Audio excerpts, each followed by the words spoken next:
2020 restera comme l'année du décollage pour l'hydrogène. Après une période de bascule marquée par la hausse progressive des investissements de nombreux grands groupes industriels, les projets s'accélèrent en Asie et les acteurs publics semblent avoir franchi un cap en Europe. Le plan allemand de 9 milliards d'euros à l'horizon 2030 en témoigne, tout comme la stratégie ambitieuse dévoilée par la Commission européenne en juillet 2020. Quant à la France, elle a présenté son nouveau plan hydrogène à la rentrée, avec 7 milliards d'euros prévus d'ici 2030, dont 2 milliards engagés d'ici 2022 dans le cadre du plan de relance. Alors pourquoi un tel emballement? Cette avalanche d'annonces s'explique par les belles promesses de l'hydrogène vert, considéré par beaucoup comme la panacée de la transition énergétique, capable de pallier les problèmes d'intermittence des énergies renouvelables, de se substituer aux énergies fossiles dans les mobilités et de décarboner l'industrie. À ce jour, le marché de l'hydrogène décarboné demeure pour l'essentiel une niche et la plupart des applications envisagées n'en sont encore qu'au stade expérimental. Les 5 prochaines années correspondront encore à une phase de maturation avec la validation des technologies et des applications. Ensuite, l'ampleur et la vitesse du développement des marchés de l'hydrogène dépendront du soutien plus ou moins marqué des pouvoirs publics, mais aussi de la concurrence de sources d'énergie alternatives.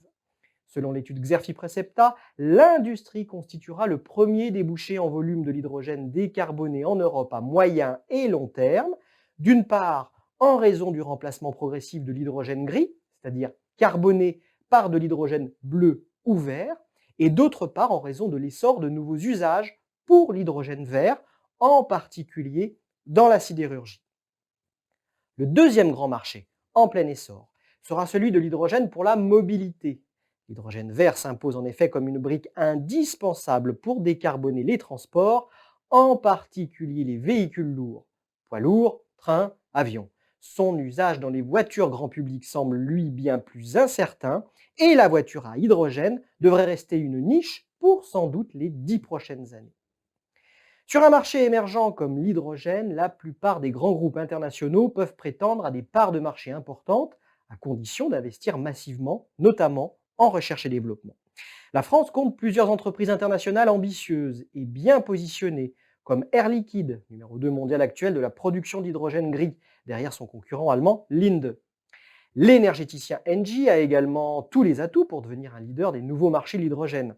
EDF et Total, longtemps réticents, sont récemment passés à l'offensive, tandis que des grands groupes français des transports comme Alstom, Forestia ou encore Safran prennent aussi position sur l'hydrogène.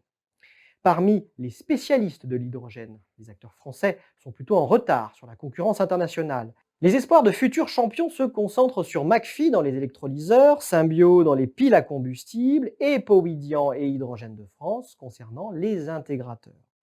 Alors oui, l'expansion rapide du marché de l'hydrogène ne fait plus de doute, mais il est primordial de garder à l'esprit que son essor s'inscrit dans le temps long et que le véritable décollage du marché n'est attendu que dans plusieurs années.